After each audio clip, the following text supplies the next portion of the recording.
All right, number 4, same thing we're doing on the last page, only now we're dealing with a little trig. So we need to find the critical values for our function. Trying to find the derivative. In this case, derivative cosine is negative sine minus derivative of sine, which is just cosine. Well, we want to know when is this equal to 0. This problem's a little unique. Normally, we would factor and set the factors equal to 0. There's nothing we can factor out here. So what we're going to do is go ahead and actually get one thing on each side. And this doesn't normally work in most cases, but in this one it will. I'm going to add sine of x to the left equals negative cosine of x. And you need to ask yourself, when on the unit circle is the sine of an angle opposite of its cosine? The same thing, only opposite. Well, you should know that sine and cosine are the same at all the pi over 4 angles. Right? Root 2 over 2, root 2 over 2. But they change signs. So we're trying to figure out at which values are the signs opposites. One's a positive, one's a negative. So first quadrant, they're both positive. Second quadrant, sine is positive, cosine's negative, so that would work.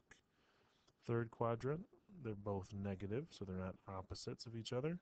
And then the fourth quadrant, sine is negative, cosine's positive, so they're opposites. Doesn't mean that this has to be negative, this one has to be positive, just as they have to be opposites of each other. So for this, 3 pi over 4, 7 pi over 4, and all the coterminal angles work, so I can write that as 3 pi over 4 plus pi n. Because if I start at 3 pi over 4, add pi, I'm going to get to 7 pi over 4. Add pi, I'm going to get to the coterminal angle here. Add pi, continually, we're just going to get to coterminal angles. So that covers all of our bases there. Now, this graph's going to keep going either way. Let's go ahead and kind of take a look at basically 2 pi to negative 2 pi. Let's, on our graph here, we're going to look at every 4 tick marks is going to be pi. That way every tick mark on here is going to be pi over 4.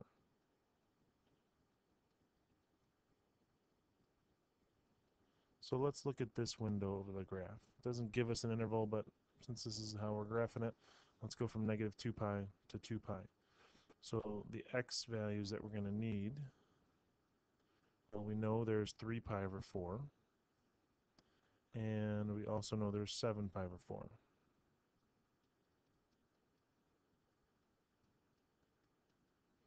But let's look at a couple to the left. So if we subtracted pi, right, if we look at 3 pi over 4 and subtracted pi, that would put us right here at negative pi over 4. And if we subtracted pi again, we'd be at negative 5 pi over 4.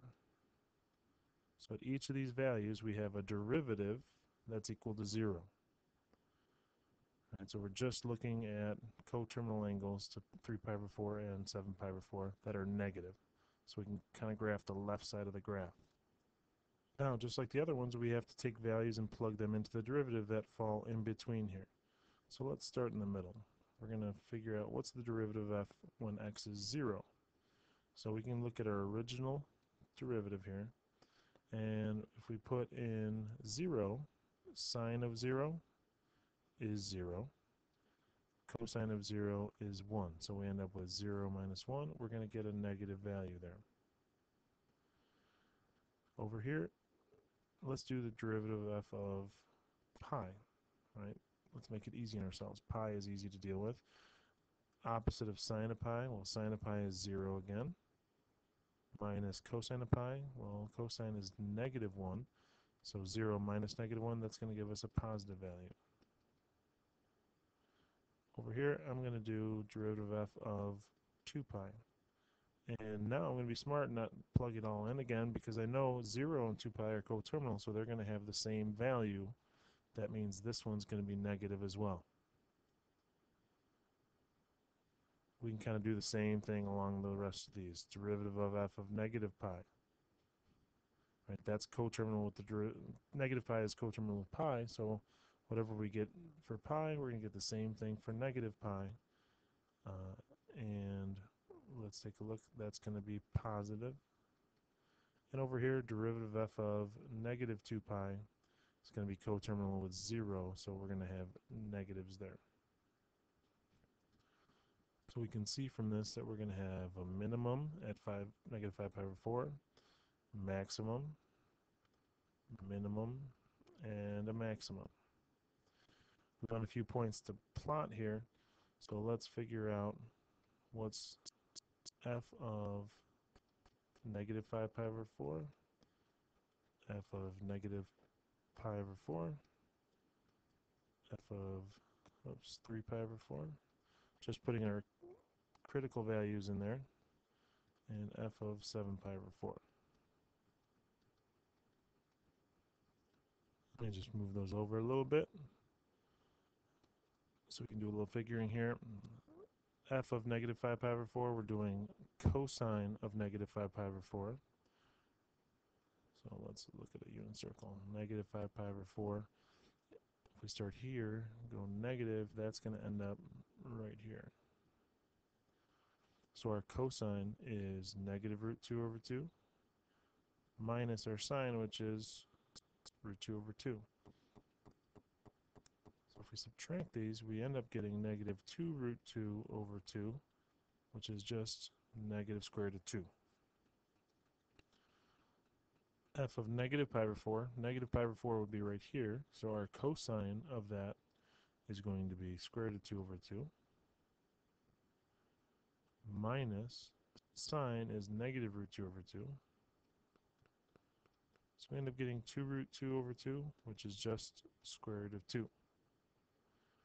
3 pi over 4, well, 3 pi over 4 is right here. It's going to be the same. These two right here are the same. So I'm not going to bother doing all that work. I know that's going to come out to be negative square root of 2. They're coterminal angles. They're going to have the same value.